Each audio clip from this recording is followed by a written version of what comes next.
It's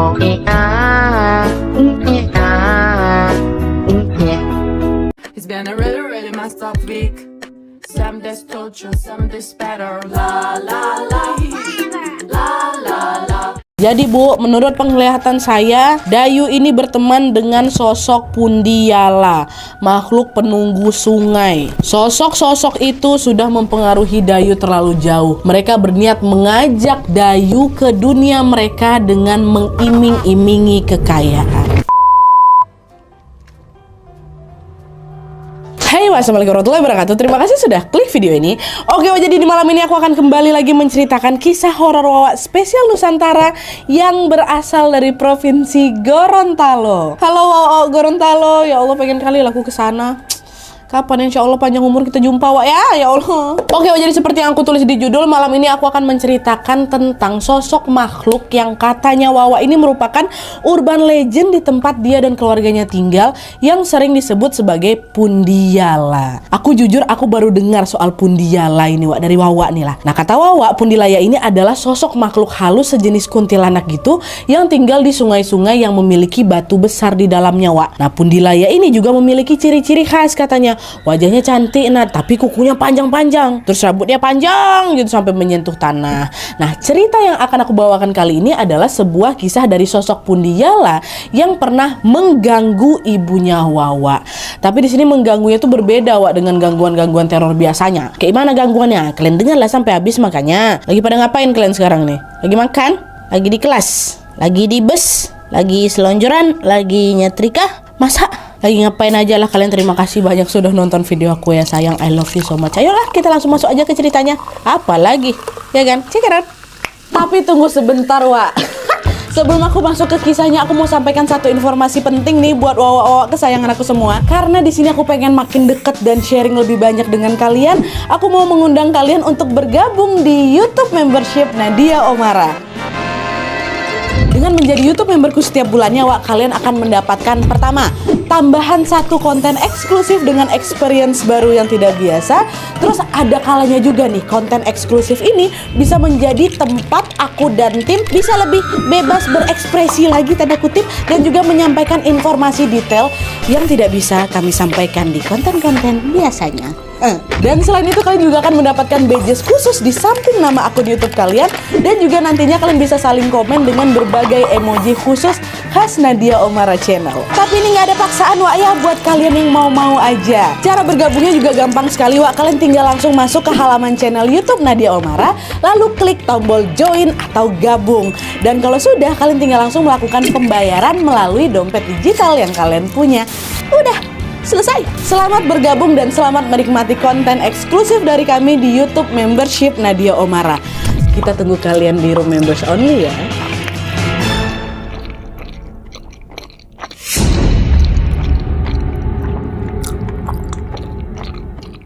Oke, kisah horor kali ini datang dari Wawa aku yang kita sebut aja namanya Reni dari Gorontalo. Halo Reni. Nah, jadi kisah ini merupakan kisah yang dialami langsung oleh ibunya Reni yang kita sebut aja namanya Ibu Dayu pada tahun 1990 lalu Wak. Dan tanpa mengurangi rasa hormat, untuk memudahkan cerita ini kita langsung panggil namanya aja ya, Dayu kayak gitu. Dan aku sangat bergembira sekali kalau misalnya dapat kisah antar generasi ini Wak. Serius aja. Nah, lanjut lagi Wak. Jadi ceritanya Dayu ini merupakan anak kedua dari 6 bersaudara. Dia dan keluarganya tinggal di sebuah desa kecil yang berada di salah satu kabupaten di Gorontalo. Nah, pada masa itu warga desa tempat Dayu tinggal ini masih banyak sekali yang belum punya kamar mandi Wae. Makanya mereka memanfaatkan sungai yang memang ada di sana untuk mencuci baju, untuk mandi, dan juga untuk mengambil air untuk dikonsumsi. Nah, desa Dayu ini Wak terdapat 2 sungai yang memang biasanya digunakan oleh warga. Satu ada sungai besar, satu ada sungai kecil. Nah, sungai kecil ini posisinya berada di hilir sungai besar dan memiliki kedalaman yang lebih dangkal. Meskipun cukup dangkal Wae, di sungai kecil ini terdapat sebuah batu besar yang dianggap sakral oleh warga desa. Hal itu terjadi karena warga desa ini sering sekali mendapati bahwa ketua adat di sana sering memandikan batu ini selayaknya memandikan manusia pada umumnya. Jadi batunya tuh macam disabunin kayak gitu, macam mandiin manusia. Makanya lah batu itu dianggap agak sakral tuh. Nah, sampailah pada suatu hari, tepatnya pada sore hari, Dayu dan teman-temannya berniat berniat untuk main bersama Wak di sungai seperti biasanya. Tapi pada hari itu mereka sepakat untuk bermain di sungai kecil tadi karena di sana relatif lebih sepi dibanding sungai besar. Nah, ada kan sesampainya mereka di sungai kecil ini, mereka pun langsung bermain sekaligus juga mandi di sana. Saking asyiknya bermain Wak, tanpa terasa langit udah mulai gelap nih dan sudah memasuki waktu maghrib. Meskipun demikian, Dayu dan teman-temannya belum ada yang berkeinginan untuk pulang Wak. Terus nggak lama kemudian datanglah ini ada seorang laki-laki yang datang menghampiri Dayu. Dia negur kayak gini, "Hei Dayu, sudahlah mandinya. Ada setan di sini," kata si laki-laki ini. Dengar itu Dayu jawab santai aja, "Ah, jangan ngada-ngada kamu, mana ada setan sekarang," kata dia gitu. Mendengar respon Dayu, si laki-laki ini pun hanya terdiam dan tidak lama kemudian dia pergi begitu saja meninggalkan Dayu. Baru Dayu ingat, itu siapa ya katanya. Nah, ketika laki-laki ini pergi Wak, Dayu pun baru menyadari kalau ternyata cuma Dayu aja yang ditegur. Dayu pun langsung diliputi berbagai pertanyaan. Bentar, kenapa cuma aku aja yang ditegur nih?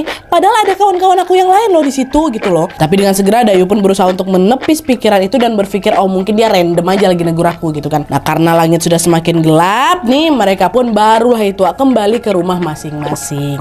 Singkat cerita nih beberapa hari setelah mandi di sungai kecil itu, Dayu ini tiba-tiba dihampiri Wak sama dua orang wanita asing yang cantik kali. Nah, kedua wanita ini memperkenalkan diri mereka dengan menyebut nama mereka dan kemudian mengobrol lah satu sama lain. Nah, di tengah-tengah obrolan itu salah satu dari si wanita ini berkata, "Dayu, kamu mau ikut kita jalan-jalan?" katanya. "Jalan kemana?" kata si Dayu kan. "Adalah itu ke suatu tempat. Kita yakin kamu pasti suka tempatnya." Nah, mendengar pertanyaan itu, Dayu langsung menolak. "Enggak dulu lah," katanya. Dan entah kenapa Wak, setelah menolak ajakan itu, Dayu pun tiba-tiba terbangun dari mimpinya. Dayu mimpi rupanya tadi tuh. Nah, Dayu yang kebingungan itu langsung ngebatin, mimpi aku rupanya. Tapi kok nyata kali ya? Udahlah itu cuma bunga tidur aja tuh dalam hatinya kan. Memang kayak nyata kali terasanya Wak. Nah, tapi ternyata dugaan Dayu itu salah besar. Karena mimpi itu merupakan awal mula Dayu mengalami kejadian-kejadian yang sangat tidak masuk akal Wak. Dengarlah ya. Nah, jadi ceritanya pada suatu malam Wak, tidak seperti biasanya, tiba-tiba saja Dayu ini mendengar suara seekor burung lagi besiul. Tapi anehnya suara burung itu terdengar berbeda dengan suara burung biasanya Wak. Dimana suara burung yang dia dengar ini terdengar seperti suara bunyi seseorang yang lagi gunting rambut. Bisa kalian bayangkan suara guntingan, tapi gunting rambut ya. Nah, suara siul burung tuh jadi suara ini. Nah, pada saat Dayu sedang berusaha untuk mencerna sumber suara ini, tiba-tiba saja Dayu didatangin Wak sama dua orang wanita yang sangat cantik jelita. Dan ternyata siapa itu? Betul, dua wanita itu adalah wanita yang Dayu temui di dalam mimpinya tempo hari. Masih ketemu aku sama orang ini. Ini aku mimpi nih, berarti kan dicubitnya lah pipinya. Kok pipi di sini? Tangannya. Cubitnya pipinya. Tangannya. Tapi ternyata cubitan itu terasa sakit. Nah, disitulah si Dayu tersadar kalau aku nggak mimpi nih. Belum sempat mencerna kekagetan kedatangan mereka berdua ini Wak, salah satu dari kedua wanita cantik itu kembali ngajak si Dayu buat pergi jalan-jalan lagi. "Yuk jalan-jalan yuk, ikut kami," katanya gitu kan. Tapi lagi-lagi Dayu pun menolak ajakan itu. Nah, tapi meskipun sudah ditolak sedemikian rupa, kedua wanita cantik ini terus Wak dipujuk-pujuk ya si Dayu. Dan karena terus-terusan dipujuk, akhirnya Dayu luluh juga. Dia bilang, "Ya sudah, saya mau ikut, tapi jangan lama-lama ya, nanti ibu saya nyariin," kata Dayu. "Iya, cuma sebentar aja kok." Nah, tepat di saat mereka akan pergi ini, tiba-tiba aja kedua wanita ini Wak mengeluarkan kuku-kuku palsu. Kuku-kuku palsu warnanya merah, panjang kukunya kan.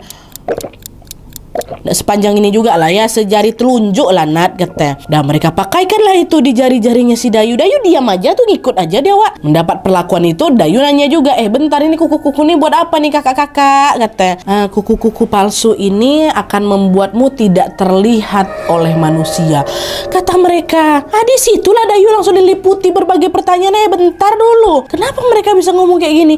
Berarti mereka bukan manusia nih. Kalau bukan manusia, mereka ini siapa gitu kan? Tapi entah kenapa Wak, Wak, meskipun bertanya-tanya di sini Dayu memilih untuk tetap diam aja. Dia ikutin aja, oke lah, cobalah, penasaran juga aku nih mereka ini mau ngapain gitu. Dan tidak lama kemudian Dayu kembali dibuat terkejut ketika salah satu dari wanita ini mengeluarkan sebuah botol kecil, Wak. Dia bilang, Dayu, aku masukin botol ini di punggung kamu ya, biar kamu gak merasa capek waktu kita jalan-jalan nanti. Kan? Hah? Belum sempat si Dayu nih jawab, Wak, Dayu langsung merasa bahwa ada sebuah benda asing yang masuk menembus kulit punggungnya. Dimasukkan botol tuh. Pada saat itu Dayu langsung kematin, beneran nih mereka masukin botol tuh dalam punggung aku nih. Dan tepat pada saat itulah Dayu menyadari bahwa apa yang mereka lakukan tersebut merupakan sesuatu yang sangat-sangat di luar nalar. Dan pada saat itu Dayu langsung menyadari kedua wanita ini sudah pasti apa?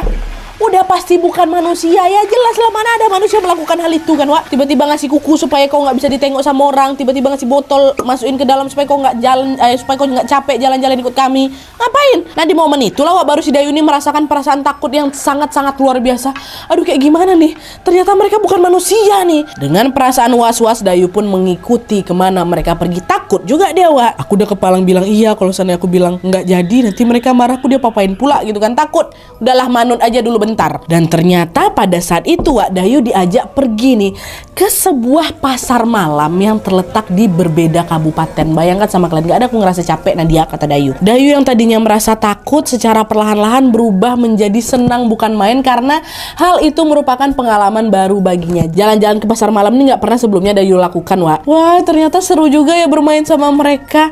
Kapan lagi nih aku main ke tempat jauh, karena sudah pasti ibu bapak aku pasti melarangku kayak gitu. Udah lah, jalan-jalan tuh pasar malam bertiga nih. Nah setelah berjalan-jalan, mereka pun langsung mengantarkan Dayu pulang ke rumahnya. Nggak dibawa lari Dayu, Wak. Dan sebelum kedua wanita itu pergi, mereka pun melepaskan kuku-kuku panjang merahnya si Dayu ini dan juga mengambil botol yang tadi mereka pasang di punggung Dayu. Dan setelah mereka pergi, entah kenapa, Wak, Dayu ini jadi mulai percaya nih sama kedua sosok tadi. Dayu bahkan berharap mereka akan datang dan mengajaknya jalan-jalan lagi, Wak. Jadi berkawan sama sosok tuh. Singkat cerita, selang 1 minggu kemudian, kedua wanita ini datang lagi, Wak, mengunjungi Dayu. Mereka kembali mengajak Dayu bermain persis seperti minggu sebelumnya. Dan Dayu pun udah gak nolak lagi, udah gak takut lagi. Dia selalu menerima ajakan itu. Dan hal ini pun terus berlanjut sampai minggu-minggu berikutnya, Wak. Dan karena saking seringnya mereka main bersama, semakin lama hubungan Dayu sama kedua wanita cantik ini menjadi makin bestie lagi, makin akrab. Udah bikin geng mungkin mereka waktu itu. Bahkan nih, Wak, ya, di titik ini Dayu sudah menganggap kalau si dua wanita cantik itu adalah teman baiknya gitu loh. Nah karena sudah berteman baik, mereka pun makin intens lagi lah itu berinteraksi, ya kan. Mereka bahkan memiliki jadwal khusus untuk bermain bersama, yaitu setiap malam Selasa. Malam Selasa pasti pergi nongkrong lah, itu ibaratnya mereka bertiga tuh. Karena ya, Wak, ketika hari itu tiba, mereka akan mendatangi Dayu dan mengajak Dayu untuk jalan-jalan ke tempat baru lagi, ke tempat yang Dayu belum pernah kunjungi. Dan selain jalan-jalan, Wak, mereka juga mengajak Dayu untuk makan bersama. Nah tapi di sini makannya mereka ini agak beda, Wak. Jadi setiap kali Dayu nih ngerasa perutnya keloncongan kan, kedua wanita ini langsung mengajak si Dayu untuk berhenti di pinggir jalan dan memakan makanan yang dijual sama pedagang di sana. Tapi di sini si pedagang itu nggak tahu kalau mereka makan barang dagangan mereka. Itu ya katanya kan si Dayu ini pakai kuku-kuku panjang palsu yang bisa bikin dia nggak ternampak sama manusia kan, Wak. Orang bertiga nih nggak bisa ditengok manusia katanya. Jadi makannya nggak baik, makan nyuri itu namanya, kayak gitu. Orang dia jalan-jalan gegara pakai kuku palsu itu aja jadi nggak ternampak, Wak, sama orang. Itu pula cerita, Wak, macam mana? Dapat cerita baru kita dari Gorontalo, ternyata ada kayak gini kan. Nah anyway, Wak, seiring berjalannya waktu, kedua sosok wanita ini pun tidak hanya mengajak Dayu untuk bersenang-senang saja.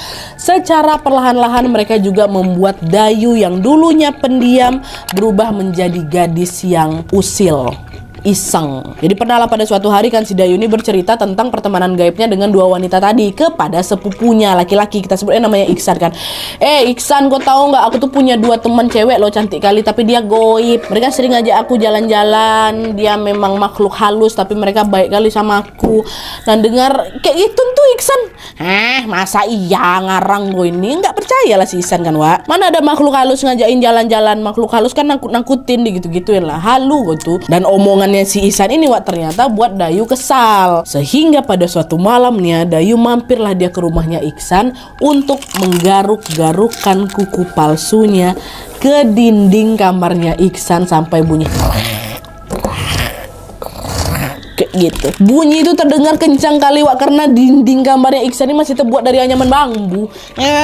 Gitu-gitu sama kau ini berdua tuh. Dengar suara itu terbangun lah Ihsan, ketakutan lah dia ya kan. Dayu yang nengok Ihsan ketakutan kayak itu ketawa dia, puas dia. Kau rasain kau tuh lah salah sendiri, kau nggak percaya sama aku sama kawan-kawan aku kata dia.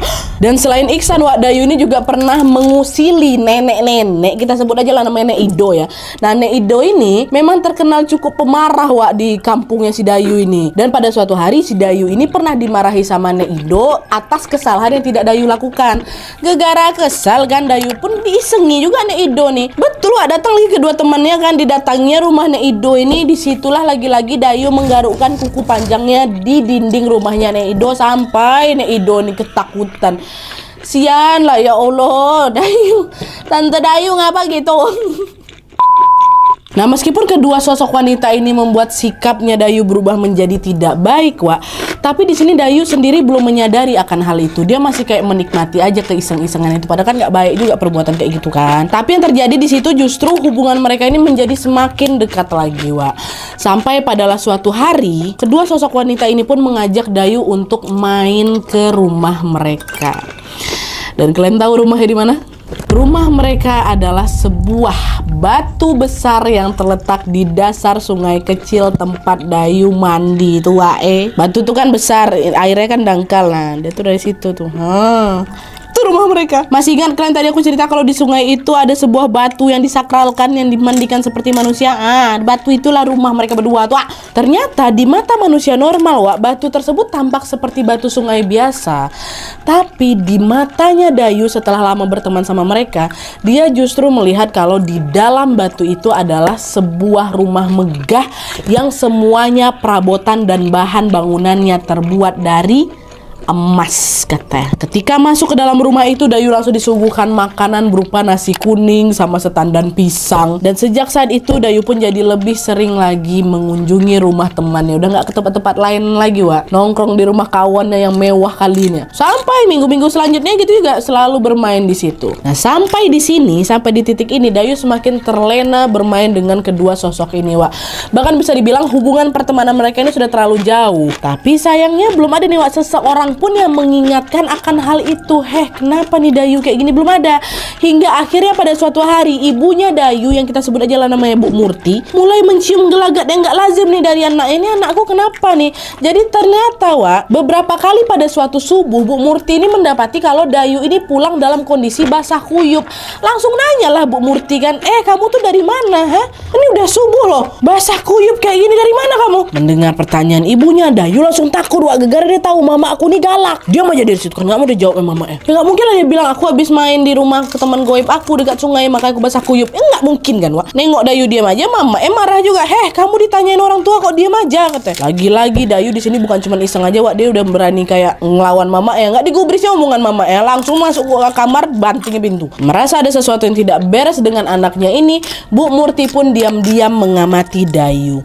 Setiap malam Bu Murti selalu mengintip ke kamarnya Dayu Wak, dan memastikan bahwa malam itu Dayu ada di dalam dan sudah tidur. Selain itu Bu Murti juga selalu mengunci rumahnya rapat-rapat sehingga tidak ada jalan bagi Dayu ini untuk keluar malam-malam. Udah sampailah beberapa hari pertama, cara ini berjalan lancar-lancar aja memang Wak. Bu Murti udah gak pernah nengok lagi Dayu nih balik subuh-subuh dengan keadaan basah kuyup. Udah agak lega lah gitu kan. Oh aman nih berarti anak aku nih katanya. Nah tapi waktu udah masuk hari Selasa, ini kan jam-jam mereka nongkrong nih, hari-hari mereka nongkrong kan, Bu Murti kembali dikejutkan dengan Dayu yang lagi-lagi pulang dalam keadaan basah kuyup subuh-subuh. Dan hal ini terus berlanjut setiap malam Selasa berikutnya.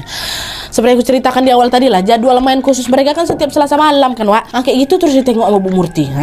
Di saat itu Bu Murti dibuat terheran-heran lah sama perilaku si Dayu kan.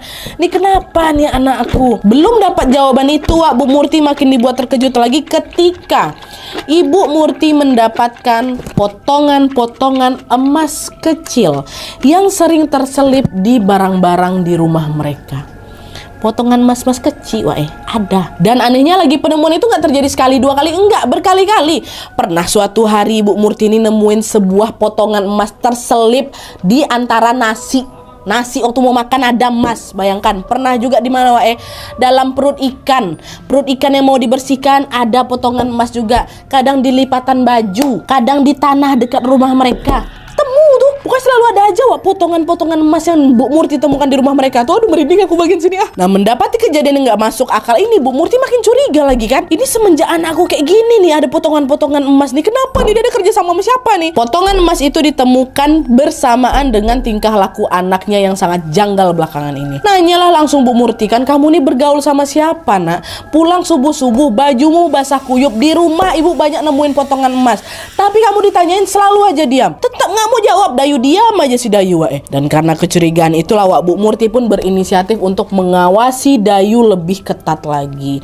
Tapi di saat belum menemukan jawaban atas keanehan Dayu, adik bungsunya Dayu, kita sebut aja lah adiknya, udah kehilangan, udah kehabisan nama aku dah. Adiknya Dayu ini tiba-tiba sakit, sehingga harus dibawa keluar kampung sebelah. Karena katanya di kampung sebelah ini ada dukun sakti kali, tersohor kali, namanya sering disebut Abah. Yang konon katanya Abah ini bisa menyembuhkan berbagai macam penyakit. Nah, mendengar hal itu Bu Murti pun langsunglah pergi ke sana kan buat ngobatin anak bungsunya ini. Dan ternyata sesampai di sana adiknya Dayu ini nggak bisa langsung dibawa pulang, Jadi macam ke dokter sehari terus pulang tuh nggak boleh. Sama si Abah ini mengharuskan si adik ini untuk tinggal di rumah dulu karena pengobatannya membutuhkan waktu yang cukup lama. Akhirnya ya udahlah, Bu Murti pun yang nggak bisa ngawasin tingkah laku Dayunya lagi ya kan, Nah, karena minimnya pengawasan di sini, Dayu pun makin leluasa lagi lah dia main sama 2 bestinya tuh. Singkat cerita, setelah 1 bulan lebih berlalu, keadaan adiknya Dayu ini pun membaik. Nah, di situ Bu Murti barulah bisa kepikiran sama Dayu lagi yang memang berada di rumah. Gimana anak aku Dayu ya? Apa dia masih sering pergi malam-malam nih? Karena kan dari kemarin dia fokus buat anak bungsunya aja, Karena penasaran di situ, Bu Murti pun akhirnya memutuskan untuk curhat lah ini tentang Dayu kepada Abah yang ngobatin anaknya tadi, Abah Sakti kali ini kan. Abah, anak perempuan saya namanya Dayu. Dia beberapa kali suka bertingkah aneh. Sudah lama saya perhatikan Abah, katanya. Di sini sebelum Bu Murti menceritakan detail, Abah langsung bisa tahu, langsung jawab dia. Oh, Dayu ya. Dia sekarang dalam kondisi sangat berbahaya, Bu, katanya. Bahaya gimana, Bah? Nah, di sinilah Abah pun akhirnya menjelaskan tentang apa yang sebenarnya dialami sama Dayu menurut penglihatan dia. Jadi pada saat itu dia bilang, jadi Bu, menurut penglihatan saya, Dayu ini berteman dengan sosok Pundiala, makhluk penunggu sungai. Sosok-sosok itu sudah mempengaruhi Dayu terlalu jauh. Mereka berniat mengajak Dayu ke dunia mereka dengan mengiming-imingi kekayaan. Itulah kenapa kalian sering temuin potongan emas kan di rumah kalian kan? Tapi Bu, di sini untungnya Dayu masih ragu-ragu, makanya emas yang mereka kasih bentuknya kecil-kecil, bukan besar-besar. Jadi ternyata di sini Dayu tuh memang udah diajak untuk tinggal sama mereka, tapi Dayunya masih ragu-ragu. Dan ternyata diketahui pula dua sosok temannya siapa ini, si Dayu ini adalah sosok Pundiala, si makhluk penunggu sungai itu, Mendengar hal itu Bu Murti langsung panik. Astagfirullahaladzim, terus gimana nih, Bah? Tolong saya lah, Bah, saya nggak mau kehilangan anak saya. Saya nggak mau mas itu, kembalikan aja lah ke mereka. Saya nggak akan ambil kok. Saya juga nggak ada saya apa-apain mas tuh. Saya bisa Bu membantu Dayu, tapi setelah saya dengar penjelasan langsung dari dia, kata Abah. Baik Bah, saya akan suruh anak saya datang ke sini sekarang, kata Bu Murti kan. Tuh akhirnya hari itu juga Bu Murti pun meminta Dayu datang ke rumah Abah. Datang pula Dayu. Nah, sesampainya di rumah Abah, Dayu pun langsung dicecar dengan berbagai pertanyaan. Tapi lagi-lagi mamanya aja didiamin, apalagi Abah. Di situ Dayu diam, dia sama sekali nggak mau buka suara. Sampai akhirnya ibunya nangis lah di situ. Ya Allah, Nak. Terus ibu harus gimana, Nak? Ibu nggak mau kehilangan kamu. Kamu tega sama ibu, Nak. Nengok itu baru luluh aku, Nak. Disitulah baru Dayu akhirnya mau menceritakan hubungan pertemanannya dengan 2 sosok Pundiala tadi, Semua diceritain apa saja yang mereka lakukan selama ini. dari A sampai Z. Nah, setelah mendengar penjelasan Dayu, Abah pun langsung bilang, ya kan, betul dugaan saya. Dengan kamu mengakui ini, baru saya akan mengobati kamu, kata Abah. Dan pada saat itu juga Abah pun meminta Dayu untuk tinggal di rumahnya juga sementara waktu agar dia aman dari sosok Pundiala. Extend mamanya, sudah setelah anak bungsunya nih Dayu. Dan selain itu Abah juga langsung memagari tanda kutip rumahnya supaya kedua bestinya ibu ini udah gak datang lagi, gak bisa masuk maksudnya. Dan ternyata betul aja kedua wanita cantik itu masih berupaya menemui Dayu. Tapi gara-gara rumahnya Abah ini sudah dipagari kan ya, mereka cuma bisa menatap Dayu dari kejauhan aja gak bisa masuk. Nah, setelah sosok Pundiala tadi jarang mengunjungi Dayu karena mungkin gak bisa masuk, gak bisa berkomunikasi sama Dayu lagi kan, barulah di situ Abah melakukan ritual pembersihan untuk memutuskan hubungan antara Dayu dengan mereka. Untungnya Dayu di sini masih kooperatif, Pada hari yang sudah ditentukan, Dayu pun diajak ke sungai yang berada di belakang rumahnya Abah, bukan ke sungai kecil itu. Di sana Dayu diminta untuk menuliskan nama asli kedua Pundiala itu ke sebuah kertas kecil. Ibu tahu namanya? Kan tadi di awal dibilang tuh kalau mereka juga memperkenalkan namanya kan. Nah, dibuat tuh sama ibu di atas kertas. Ada nama aslinya, Setelah ditulis, Abah pun langsung meletakkan kertas itu di atas kepalanya Dayu dan menyiramkannya dengan air sungai yang sudah didoakan terlebih dahulu. Nah, pada saat menyiram air ini, Abah bilang, "Nak, selagi saya mengguyurkan air, kamu ingat-ingat wajah teman kamu itu ya." "Iya Abah," kata Dayu kan. Dan tepat ketika air itu mengenai kepalanya Dayu dan Dayu langsung mengingat wajah kedua sosok tadi, secara tiba-tiba memori tentang nama dan wajah kedua sosok itu pun hilang dari ingatan Dayu. Nama sama wajahnya langsung hilang. Nah, berarti hilang juga gangguan itu dia nggak datang lagi Pundiala tuh. Ndah mereka ternyata belum mau pergi begitu aja dari kehidupannya Dayu. Malam harinya setelah ritual itu dilakukan, Dayu ini dimimpikan didatangi sama dua sosok wanita. Tapi wanitanya beda. Seram kali wanita tuh. Wajahnya hancur, berdarah-darah, bajunya juga berdarah-darah, rambutnya acak-acakan. Terkejutlah Dayu dimimpikan kayak gitu. Terbangun dia langsung lah dia ceritain sama Abah. Mendengar hal itu Abah pun langsung bilang, itulah dia. Itulah bentuk aslinya mereka, Dayu. Mereka memang tidak secantik apa yang kamu lihat selama ini, kata Abah. Nah, singkat cerita, setelah dinyatakan sembuh dari pengaruh Pundiala ini, Dayu pun diperbolehkan pulang ke kampung halamannya sama Abah. Sesampainya di rumah, Dayu masih sempat juga sebenarnya didatangi sama mereka, Tapi di titik ini Dayu udah nggak bisa lagi melihat wujudnya, walaupun mereka datang. Biasanya kan bisa nampak, datang dua, mau cantik mau jelek lah, yang penting datang kan. Waktu setelah diobatin udah nggak bisa nengok lagi, tapi cuman bisa dengar suaranya aja, Nah, dengan suara lirih, kedua Pundilaya ini bilang, "Seandainya bukan Abah yang memandikan kamu, pasti kita masih bisa sama-sama. Kami pamit pergi dulu. Suatu saat nanti kami akan datang kembali ketika kamu mengingat nama kami." Kata mereka gitu, Setelah mendengarkan perkataan mereka, sejujurnya Dayu ini juga sempat sedih. Ibu Dayu ini sempat sedih karena meskipun mereka bukan manusia, Dayu merasa nyaman-nyaman aja berteman sama mereka. Tapi di sisi lain Dayu juga sadar kalau mereka ini juga nantinya pasti akan membahayakan keselamatan Dayu.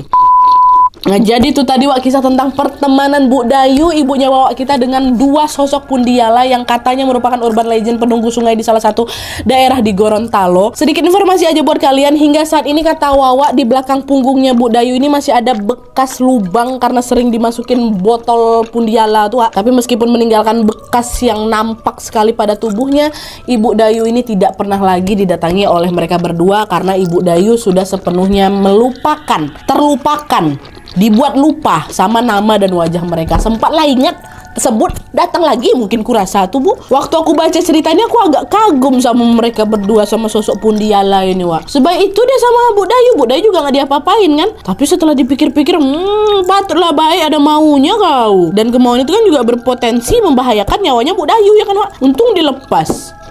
Perlu diingat, sebaik-baiknya tempat untuk memohon rezeki dan keberkahan hanyalah kepada Allah Subhanahu wa Ta'ala. Untung aja imannya Bu Dayu sama nenek itu kuat kan, Nek Murti. Kalau nggak kuat aja mana? Bawa-bawalah anak aku, tapi kasih emas yang lebih besar lagi ya. Itulah dari dulu tuh Bu Murti udah tahu harta yang paling berharga adalah Dayu katanya. Sama anak bungsuku satu lagi tuh kata mungkin. Mantap Nek Murti. Mantap Bu Dayu. Oke, Wak, jadi sekian dulu videonya. Terima kasih banyak yang sudah menonton. Kalau kalian suka video ini, klik like-nya. Jangan lupa komen di bawah untuk ide dan saran-saran untuk video selanjutnya. Jangan lupa nyalain notifikasinya supaya kalian tahu kalau aku upload video baru. And as always, jangan lupa untuk klik tombol subscribe supaya kalian sama-sama tahu informasi menarik dan menegangkan dari channel aku. See you next video, Wak. Bye.